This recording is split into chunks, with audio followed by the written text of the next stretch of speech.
आप देख रहे हैं अंबर टाइम। चुनाव प्रचार के अंतिम दिन बुधवार को शहर में राजनीतिक तापमान चरम पर रहा। सुबह भाजपा ने अपने पैलेस रोड स्थित कार्यालय पर प्रेस कॉन्फ्रेंस की। प्रेस वार्ता में जिला अध्यक्ष राजेंद्र सिंह लुनेरा ने 21 दिनों तक चली भाजपा की जन आशीर्वाद यात्रा के दौरान और प्रबुद्ध वर्ग के मिले सुझाव के आधार पर तैयार संकल्प पत्र से मीडिया को अवगत करवाया।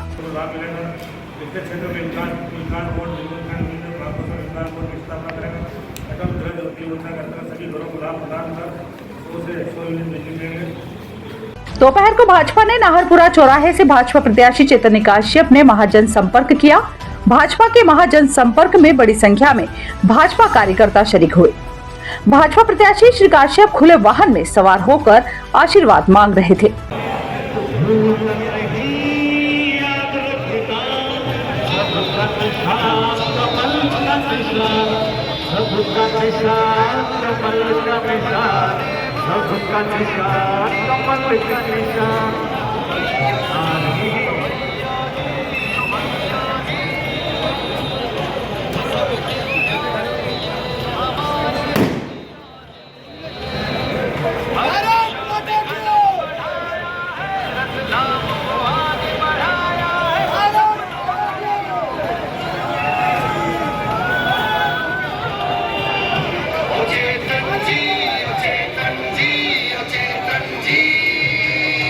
इधर कांग्रेस ने दोबत्ती स्थित डीआरएम ऑफिस से महाजन संपर्क किया। कांग्रेस की इस रैली में कार्यकर्ता और नेता दुपहिया वाहनों पर चल रहे थे। रैली में उम्मीदवार पारस सकलेचा के साथ मयंक जाट, शहर अध्यक्ष महेंद्र कटारिया चल रहे थे।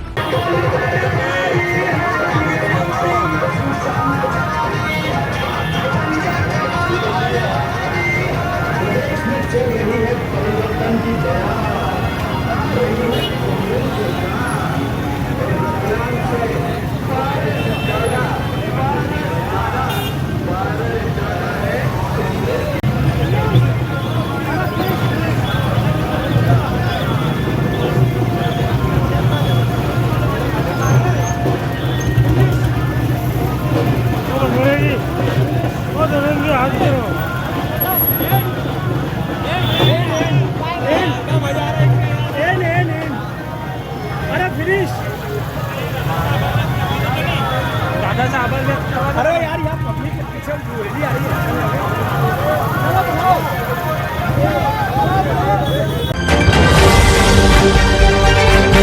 चुनाव प्रचार के अंतिम चरण में मुख्यमंत्री शिवराज सिंह चौहान ने रतलाम जिले की सेलाना विधानसभा के राउटी में विशाल जनसभा को संबोधित किया।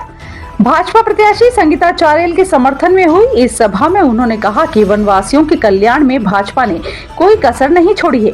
समाजजनों के सम्मान के लिए पैसा एक्ट लागू करवाया और रोजगार मूलक योजनाएं बनाकर 1 लाख रुपए तक की आमदनी बढ़ाने के प्रयास किए हैं। मुख्यमंत्री ने कहा, लाडली बहनों को 1000 रुपए से शुरुआत की थी, अभी 1250 रुपए खाते में जमा हो रहे हैं, इसे 3000 रुपए करके रहेंगे। इन योजनाओं को जारी रखने के लिए प्रदेश में एक बार फिर भाजपा को आशीर्वाद दे और भारी बहुमत से सरकार बनाए। मुख्यमंत्री श्री चौहान ने दीपावली और भाई दूज की शुभकामनाएं देते हुए कहा कि हर बहन को लखपति बनाने का लक्ष्य है। इसके लिए रोजगार के अवसर बढ़ाकर आमदनी 1 लाख तक करवाई जाएगी। उन्होंने कांग्रेस पर तीखे हमले भी किए। स्कूल बना रहा हूँ, एक स्कूल की बिल्डिंग की कीमत 40 करोड़ रुपया। लाइब्रेरी सैलाना विधानसभा में 2, लेकिन संगीता जी 2 नहीं, 10 सीएम राइज स्कूल सैलाना में बना। हर 25-30 किलोमीटर पे एक स्कूल बस लेने जाएगी, बस छोड़ने जाएगी।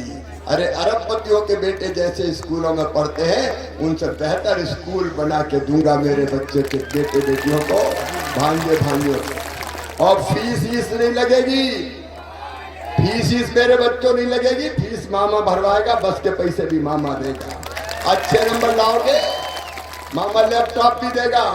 कांग्रेस ने लैपटॉप बंद करवा दिए थे मेरे। और अच्छे नंबर लाओगे तो मामा स्कूटी भी दिलवाएगा। रे भांजे भांजियों, चिंता मत करना। कमलनाथ ने तो साइकिल तक छीन ली थी, साइकिल, अब ये स्कूटी भी मिलेगी। और सुनना मेरे बेटा बेटियों, तुम्हारी मेहनत से तुम्हारा अगर उच्च शिक्षण संस्थान में एडमिशन होगा, medical college, engineering college, IIT, IIM कहीं भी हो, तो कोई भी बेटा बेटी मेरा हो, उसकी फीस उसके मम्मी पापा नहीं भरवाएंगे। कौन भरवाएगा? मामा भरवाएगा, भारतीय जनता पार्टी की सरकार भरवाएगी।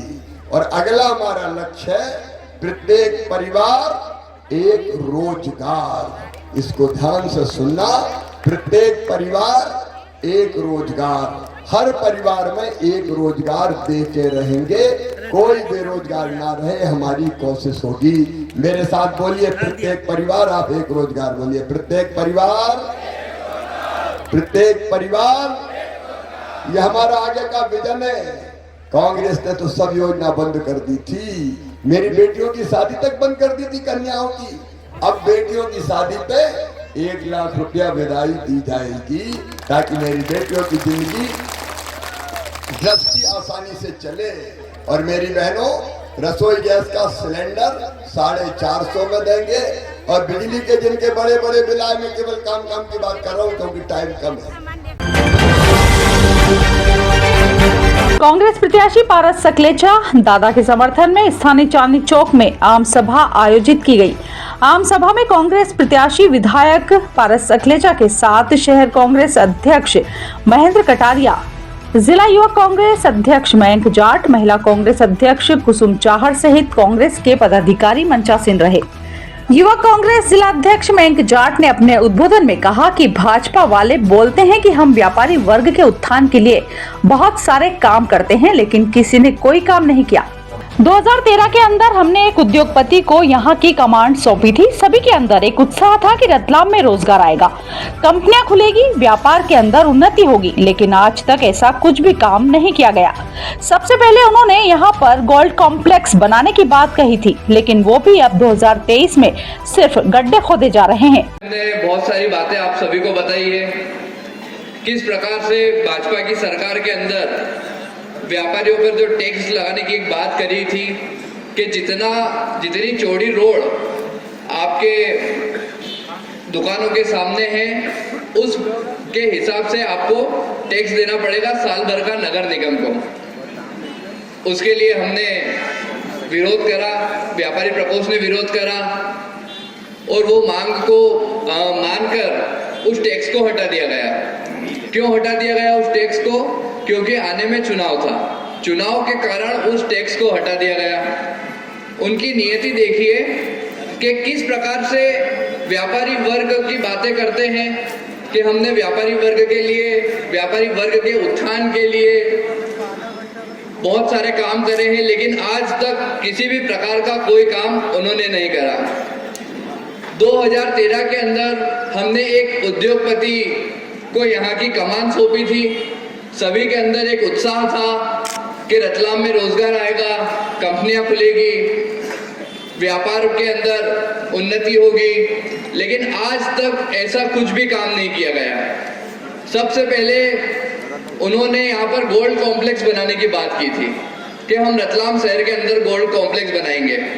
अब आपको ये बात मालूम है कि गोल्ड कॉम्प्लेक्स की बात उन्होंने कब करी है? अभी 2022-23 के अंदर तो नहीं करी है। सम्मानित साथियों, ये आप देखेंगे, यहाँ से दिखेगा या नहीं दिखेगा, कि जब शैलेंद्र डागा जी महापौर थे, तो एक उन्होंने विज्ञापन दिया। विज्ञापन में लिखा है, शहर वासियों को मिली सौगात, गोल्ड कॉम्प्लेक्स के निर्माण की स्वीकृति। अब डागा जी कब महापौर थे? 2008 से 2009 से 2014 तक। अब 2014 के अंदर वो बोलते हैं कि गोल्ड कॉम्प्लेक्स की निर्माण की स्वीकृति मिल गई है, और 2023 में अगर हम सब वहां पर जाके देखेंगे तो वहां पे सिर्फ अभी तक खड्डे ही खुद रहे। ये डबल इंजन की सरकार में इतनी डबल तेजी से काम हो गया कि 2014 के अंदर कहीं भी बात को 2023 में खड्डे खुद रहे। ये डबल इंजन की सरकार है। ये उनकी एक परिश्रम करने की, जो जाते हैं कि हम हमारे केंद्रीय मंत्रियों से ऐसे संबंध है, हमारे सब मंत्रियों से ऐसे संबंध है, ऐसे काम कराएंगे। 2018 के चुनाव से पहले भी उन्होंने एक 3D नक्शा पास करवाया और आप सभी को दिखाया कि गोल्ड कॉम्प्लेक्स ऐसा बनेगा, 400 दुकानें या 500 दुकानें बनेगी, 4000 लोगों को रोजगार मिलेगा। लेकिन आज तक उस गोल्ड कॉम्प्लेक्स का क्या हुआ? चले गोल्ड कॉम्प्लेक्स जहाँ भी बन रहा है हमें कोई आपत्ति नहीं है। मेरा पूछना इतना है उनसे कि क्या गोल्ड कॉम्प्लेक्स को लेकर उन्होंने व्यापारियों को विश्वास में लिया? इस बात को कहना चाहते हैं कि अगर एक आपने गोल्ड कॉम्प्लेक्स किसी निजी व्यक्ति के हाथ में जमीन दे दी है, वो जमीन कितने की है ये यहाँ पर सभी चूंकि प्रॉपर्टी का व्यवसाय करते होंगे तो हम सभी को मालूम होना चाहिए कि वो 10 बीघा 12 बीघा जमीन कितने की है। लेकिन उन्होंने 130 करोड़ रुपए में वो जमीन उस व्यापारी को बेच दी। सम्मानित साथियों, कम से कम व्यापारियों को इतना तो बताना चाहिए कि यहाँ पर हमारा जो रतलाम का व्यापारी अगर वहां पर दुकान लेगा तो उसकी एक न्यूनतम दर और उसकी एक अधिकतम दर तय होनी चाहिए थी। अब उस आदमी की इच्छा हुई कि मैं यहाँ की जो दुकान है वो 3 करोड़ रुपए में बेचूंगा, तो फिर कौन कैसे खरीदेगा? क्या इस मसले पे कभी भी किसी प्रकार की आपसे बातचीत करी गई है? क्या व्यापारियों को विश्वास में लिया गया है? कभी नहीं लिया गया है, क्योंकि वहां पर हम नहीं चलते हैं, वहां पर भैया जी अकेले मैं खुद चलते हैं। ये मैं का जो दम है, ये अहंकार का जो दम है कि जो मैं कर रहा हूं, जो मैं सोच रहा हूं वही सही है, तो मैं उनको बताना चाहता हूं कि अगर मैं वाली बात है, अहंकार वाली बात है, तो अहंकार तो रावण का भी नहीं चला है, फिर आप क्या चीज है? कांग्रेस विधायक प्रत्याशी पारस सकलेचा ने अपने उद्बोधन में घोषणा पत्र के मुद्दे बताते हुए कहा, सरकार आने पर सभी घोषणाओं को पूरा किया जाएगा। रोजगार, अल्पोत्पाद में 5,000 को रोजगार और मेगा टेक्सटाइल पार्क में 20,000 को रोजगार। अब इतनी जनसंख्या कहाँ से लाओगे? इतनी जनसंख्या क्या झूठ की है। मेगा टेक्सटाइल पार्क आपको पता है इंडस्ट्रियल पार्क पे क्या है? 1796.46 करोड़ का प्रोजेक्ट है और सरकार ने कितने करोड़ अभी दिया उसके लिए? 18 करोड़। 1%। अब 18 करोड़ में सड़क भी नहीं बनती, बाकी काम भी शुरू नहीं हुआ। सिर्फ नकली घोषणा करना, नकली बातें लिखना और जनता को मूर्ख बनाना। कैसा जनता की रतलाम की जनता के साथ छल कर रहा? आपने क्या विकास किया? एक तो बता दो धरातल पर कि आपने क्या विकास किया। 2018 में आपने कहा देखो इसके में 5 क्लास बनाई और उस पर मैंने 50 लाख खर्च किए। 2023 में लिख रहे तो वही 6 साल की स्कूल है, 7वां नहीं हुआ। 6 साल के स्कूल में 1 करोड़ 90 लाख खर्च किए। झूठ बोले कौवा काटे, काले कौवे से डरियो। और वही फोटो भी वही 2018 की किताब में भी वही फोटो। अभी कहाँ ढूंढूं मैं भी, चेतन जी बहुत तकलीफ दे रहे हो यार। ये 2018 और 2023 की किताब,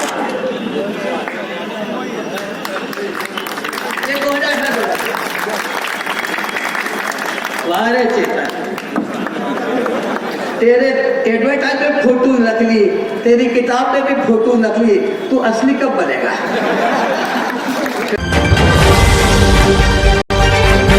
भाजपा का मतलब विकास, तरक्की, आम जनता की हितकारी सरकार और कांग्रेस का मतलब भ्रष्टाचार, अनाचार, विकासहीन देश व समाज, विनाशकारी नीति और परिवारवाद है। गरीब कल्याण की योजनाओं को बंद करने वाली कांग्रेस पार्टी को मध्य प्रदेश की जनता सत्ता से दूर रखे। यह बात भारतीय जनता पार्टी के राष्ट्रीय अध्यक्ष जगत प्रकाश नड्डा ने रतलाम जिले के आलोट में पार्टी प्रत्याशी के समर्थन में जनसभा को संबोधित करते हुए कही। पार्टी के राष्ट्रीय अध्यक्ष श्री नड्डा ने कहा कि चुनाव का समय है तो कांग्रेस नेता नए नए भेष में आते हैं। कांग्रेस का मतलब ही भ्रष्टाचार, अनाचार है। प्रदेश की जनता को इनसे सतर्क रहना चाहिए। देश में भाजपा के अलावा कोई दूसरा राजनीतिक दल नहीं है जो अपना रिपोर्ट कार्ड पेश कर जनता के सामने वोट मांगने जाता हो। भाजपा ने मध्य प्रदेश में अपना रिपोर्ट कार्ड जारी कर जनता को बताया है कि उसने 18 साल की सरकार में क्या क्या कार्य किए हैं। कांग्रेस बताए उसने कभी अपनी सरकार का रिपोर्ट कार्ड जारी किया है क्या? कांग्रेस का मतलब है भ्रष्टाचार, कांग्रेस का मतलब है अनाचार, कांग्रेस का मतलब है व्यभिचार, कांग्रेस का मतलब है विकास विहीन समाज देश, कांग्रेस का मतलब है विनाशकारी नीति, और कांग्रेस का मतलब है परिवारवाद, परिवार को बढ़ाओ, ये कांग्रेस का अर्थ है। और अगर मैं भारतीय जनता पार्टी बोलूं तो भारतीय जनता पार्टी का मतलब है विकास, भारतीय जनता पार्टी का मतलब है तरक्की, भारतीय जनता पार्टी का मतलब है लोगों की सरकार, भारतीय जनता पार्टी का मतलब है लोगों की हितकारी सरकार जो हित के बारे में सोचती है। यह भी हमको ध्यान रखना है। आज हमारे चिंतामणि जी ने आपको बताया कि मैं मझले चोलों को नियमितीकरण करके उनको मैं विकास के साथ जोड़ूंगा, किसानों के लिए मैं ये करूंगा। आपने कभी किसी कांग्रेसी नेता इधर देश के केंद्रीय रक्षा मंत्री राजनाथ सिंह ने जावरा विधानसभा में चुनावी जनसभा को संबोधित करते हुए कहा कि भाजपा विश्व की सबसे बड़ी राजनीतिक पार्टी है। घोटाला, कौन कौन से घोटाले हुए? 2G घोटाला, और बहनों भाइयों, भ्रष्टाचार के आरोप में कांग्रेस के नेताओं को जेल की हवा खानी पड़ी है। लगभग 9.5 वर्षों से हमारी केंद्र में सरकार है, कोई मां का लाल उंगली उठाकर तो कह दे कि हमारी सरकार के ऊपर एक भी भ्रष्टाचार का आरोप नहीं। इसलिए आपसे वोट मांग गया है। और आप देख रहे हैं अब तो भारत के वैज्ञानिक चंद्रमा की यात्रा कर रहे हैं, सूर्य की यात्रा कर रहे हैं, मंगल की यात्रा कर रहे हैं। और आपको जानकर खुशी होगी, हॉलीवुड की फिल्म जितने पैसे में बनती है उससे कम पैसे में हमारे वैज्ञानिकों ने चंद्रयान बना दिया बहनों भाइयों, चंद्रमा के साउथ पोल पर पहुंच गया। यह करिश्मा है भारत का। हमारे सरकार ने दिया है क्या नहीं दिया है वो सब तो आप लोग बहुत जानते हैं। मैं विस्तार में चर्चा करूंगा तो घंटों घर का समय लगेगा, उसमें नहीं जाना चाहता। पीएम किसान सम्मान निधि दिया है, आयुष्मान भारत, मैं बताऊं विश्व में कहीं योजना नहीं है 5 लाख रुपए तक का मुफ्त इलाज आयुष्मान भारत योजना के अंतर्गत गरीबों के लिए। और यदि आज आपका रोग ठीक नहीं हुआ तो अगले साल 5 साल का फिर यह हालत। इसलिए मैं आप सभी से अपील करने आया हूं। आगे क्या क्या करेंगे इसकी जानकारी तो आप लोगों ने दी होगी ना, क्यों पांडे जी? ये चुनावी जो घोषणा पत्र है, और बहनों भाइयों जो हम लोगों ने घोषणा की है 5 सालों तक गरीबों को मिलता रहेगा मुफ्त राशन, किसानों को रुपया 2,700 प्रति क्विंटल पर गेहूं, और अब रुपया 3,100 क्विंटल पर धान की खरीद, 3,100। उज्ज्वला और लाडली बहनों को उज्ज्वला योजना के अंतर्गत 450 रुपये में गैस सिलेंडर मिलेगा। प्रत्येक परिवार को कम से कम एक सदस्य को रोजगार अथवा स्वरोजगार का अवसर मिलेगा, रोजगार या स्वरोजगार। और लाडली लक्ष्मियों को जन्म से 21 वर्ष तक कुल 2 लाख रुपए मिलेंगे। जो ही कोई बेटी पैदा होगी तो उसको जब उसकी शादी करने की योग्य हो जाएगी 21 वर्ष की, तब उसको जो है 2 लाख रुपए मिलेंगे। गरीब परिवार की छात्राओं को केजी से लेकर पोस्ट ग्रेजुएट तक मुफ्त शिक्षा। ऐसे कई चीजें हैं।